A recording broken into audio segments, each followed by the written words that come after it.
নমস্কার, অভি ও অভিযাত্রী চ্যানেলে সবাইকে স্বাগত।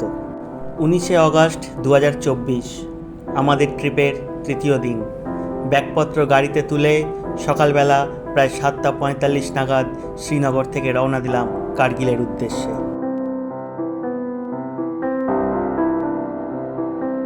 ডাল লেক, নাগিন লেক, কাশ্মীর ইউনিভার্সিটি সব কিছুকে একে একে পিছনে ফেলে অজিন্দারজি শ্রীনগরের অলিগলি দিয়ে গাড়ি নিয়ে এগোতে থাকলেন।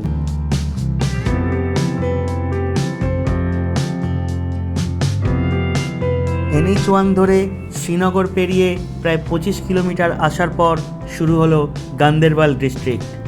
আরও 2-3 কিলোমিটার এগিয়ে অজিন্দারজি গাড়ি দাঁড় করালেন সিন্ধ ভিউ পাঞ্জাবি ধাবায়। ঘড়িতে তখন বাজে 8:50। সিন্ধ নদী মাচই হিমবাহ থেকে উৎপন্ন হয়ে প্রায় দীর্ঘ 108 কিলোমিটার পথ অতিক্রম করে এই সিন্ধ নদী মিশে গেছে ঝিলাম নদীতে। কাশ্মীরে চাষবাসের ক্ষেত্রে ঝিলাম নদীর পাশাপাশি এই সিন্ধ নদীর ভূমিকাও অপরিহার্য। আমরা আলুর পরোটা অর্ডার করেছিলাম, সাথে দিয়েছিল চানা মশলাও। স্বাদ ছিল দুর্দান্ত। যদি আপনারা কখনো শ্রীনগর থেকে কার্গিল যান তবে এই সিন্ধ ভিউ পাঞ্জাবি ধাবায় অবশ্যই ব্রেকফাস্ট করবেন। খাবারের দাম যেমন ঠিকঠাক, স্বাদ তেমনি অসাধারণ, আর সাথে পাবেন এই সিন্ধ নদীর সৌন্দর্য। ব্রেকফাস্ট সেরে চা কফি খেয়ে কিছুটা সময় কাটিয়ে প্রায় 9:30 নাগাদ আমরা রওনা দিয়েছিলাম কার্গিলের উদ্দেশ্যে।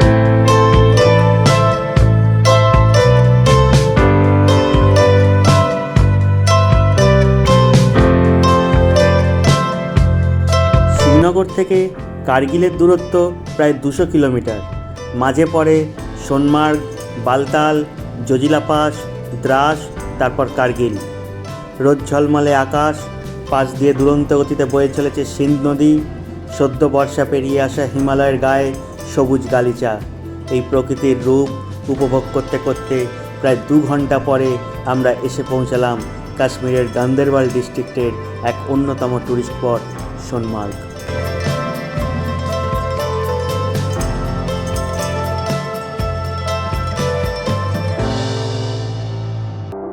শ্রীনগরের 81 কিলোমিটার উত্তর পূর্বে প্রায় 2740 মিটার উঁচুতে অবস্থিত এই সোনমার্গ অর্থাৎ সোনার বাগিচা। সিন্ধ নদীর ধারে ফার, পাইন, বার্চ প্রভৃতি গাছে ভরা আর সেনাবাহিনীর অতন্দ্র পাহারায় ঘেরা এই সোনমার্গ ভ্যালি শীতকালে যেমন পুরোটাই বরফে ঢেকে যায়, আবার বর্ষার শেষে তেমনই এখানে থাকে সবুজের ঘনঘটা। আমরা সোনমার্গের ফিশিং পয়েন্টের সামনে কিছুক্ষণ দাঁড়িয়েছিলাম। এই ফিশিং পয়েন্টে ট্রাউট মাছের চাষ হয়। অনেকেই এখানকার ট্রাউট ফিশ ট্রাই করেন, তবে আমাদের হাতে সময় কম থাকার জন্য আমরা ট্রাই করতে পারিনি। দূরে দেখা যাচ্ছে জেডমোর টানেল। আগামী দিনে যারা শ্রীনগর আসবেন তারা জেডমোর টানেল দিয়ে আসতে পারেন। গগননীর থেকে শুরু হয়ে জেডমোর টানেল শেষ হবে এই সোনমার্গে।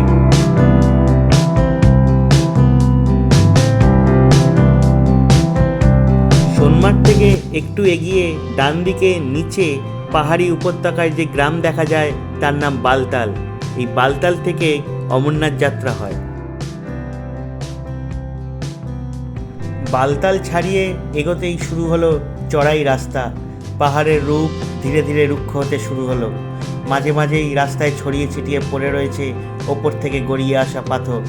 সামনের সব থেকে উঁচু চড়াই জায়গাটার নাম ক্যাপ্টেন মোড়। প্রায় 40 বছর আগে এক আর্মি ক্যাপ্টেন এই জায়গা থেকেই জিপ নিয়ে পাহাড়ের ঢাল বেয়ে নিচে পড়ে যায় এবং তার মৃত্যু হয়। সেই থেকে এই জায়গাটার নাম হয় ক্যাপ্টেন মোড়।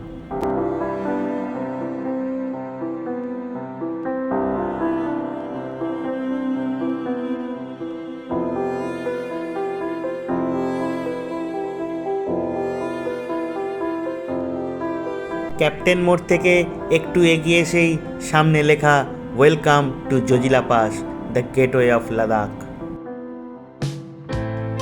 সোনমার্গ থেকে প্রায় 23 কিলোমিটার আর শ্রীনগর থেকে প্রায় 103 কিলোমিটার দূরে 11,649 ফুট উচ্চতায় অবস্থিত এই জজিলা পাস। এই জজিলা পাসের একদিকে কাশ্মীর ভ্যালি শেষ হয়ে অপর দিকে শুরু হয় লাদাখের দ্রাস বা কার্গিল ডিস্ট্রিক্ট। তিব্বতী ভাষায় লা শব্দের অর্থ পাস, জজিলা শব্দের অর্থ মাউন্টেন পাস অফ ব্লিজার্ড অর্থাৎ তুষার ঝড়। প্রথম কাশ্মীর যুদ্ধে এই জজিলা পাস পাকিস্তান আর্মির গিলগিট রেবেলরা ক্যাপচার করে নিয়েছিল। আবার ইন্ডিয়া 1948-এর নভেম্বর মাসে সেটাকে রিক্যাপচার করে। অতিরিক্ত তুষারপাত হওয়ার কারণে শীতকালে এই রাস্তা বন্ধ হয়ে যায়। এই জজিলা পাসের দায়িত্বে থাকে বর্ডার রোড অর্গানাইজেশন বা BRO। ইন্ডিয়ান গভর্নমেন্টের আন্ডারে জজিলা টানেল প্রজেক্টও হচ্ছে। আগামী দিনে এই জজিলা টানেল হয়ে গেলে 3 ঘন্টার রাস্তা 15 মিনিটে কভার করা যাবে। কিছুটা সময় জজিলা পাসে কাটিয়ে প্রায় 1:45 নাগাদ আমরা আবার রওনা দিলাম কার্গিলের উদ্দেশ্যে।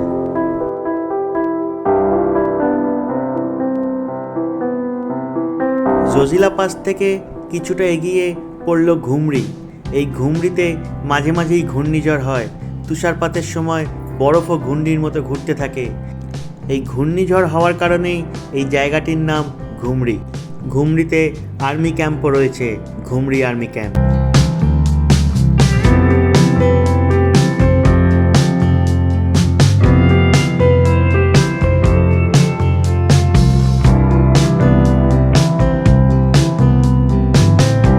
দ্রাসের দিকে যতই এগোতে থাকছি পাহাড়ের সবুজও ততই কমতে থাকছে। পাহাড় হয়ে উঠছে আরও রুক্ষ ও শুষ্ক। ঘুমরি পেরিয়ে প্রায় 15 কিলোমিটার আসার পর শুরু হলো কার্গিল ডিস্ট্রিক্ট। পাশে বয়ে চলেছে দ্রাস নদী। চারিদিকে ঘিরে রয়েছে হিমালয়েরই একটা part, Zanskar mountain range.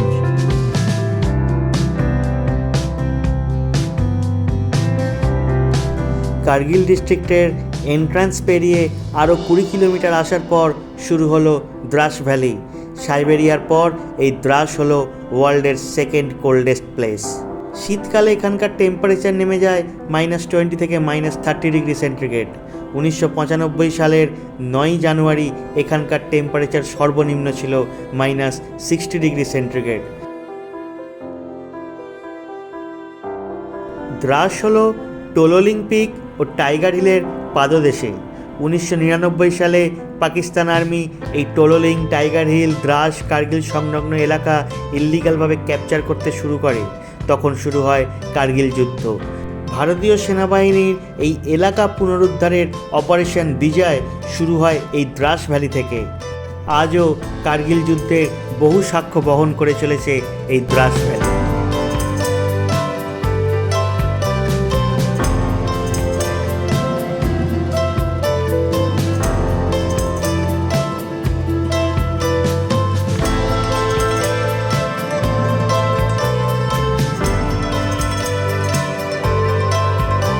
Dras valley পেরিয়ে এসে পড়ল দ্রাস ভিলেজ।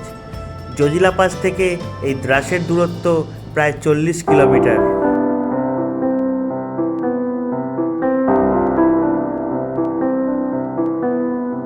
দ্রাস ভিলেজ থেকে প্রায় 10 কিলোমিটার এগিয়ে এসে পড়ল কার্গিল ওয়ার মেমোরিয়াল।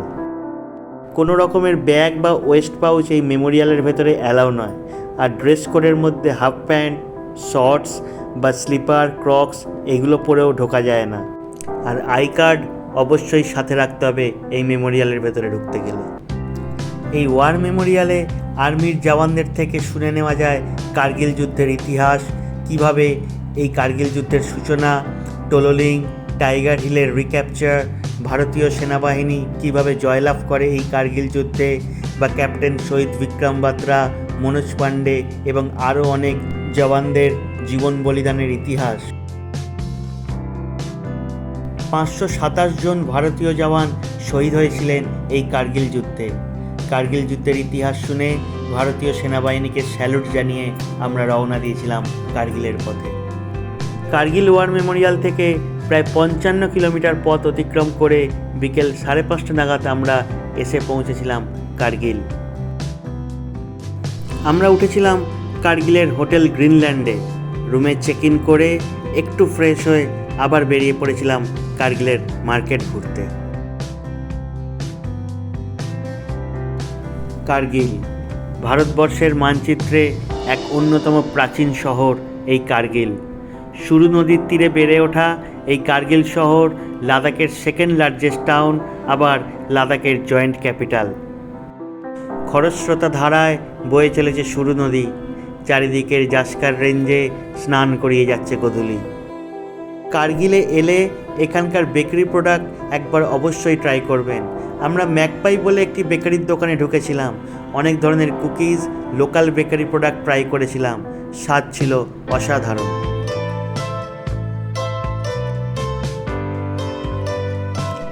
পায়ে হেঁটে সারা বিকেল ঘুরে বেরিয়েছিলাম কার্গিল শহরের বাজারে, অলিতে গলিতে। তারপর সন্ধে নামতে ফিরে গেছিলাম রুমের সাথে আমাদের ডিনার ইনক্লুডেড ছিল। বুফেতে ছিল ডাল, চিকেন, মিক্স ভেজ। রাত 12টা বাজতে ছোট করে রানুর জন্মদিনের উপলক্ষে কেক কাটাও হয়েছিল। এভাবেই আমাদের কেটেছিল কার্গিলের সন্ধে। এই এপিসোড এখানেই শেষ করলাম। পরের এপিসোডে থাকবে কার্গিল টু লে। ভিডিওটি ভালো লাগলে লাইক করবেন, কমেন্ট করবেন, অবশ্যই শেয়ার করবেন, চ্যানেলটিকে সাবস্ক্রাইব করবেন। দেখা হবে পরের এপিসোডে কার্গিল থেকে লের পথে। ভালো থাকবেন, সুস্থ থাকবেন। ধন্যবাদ।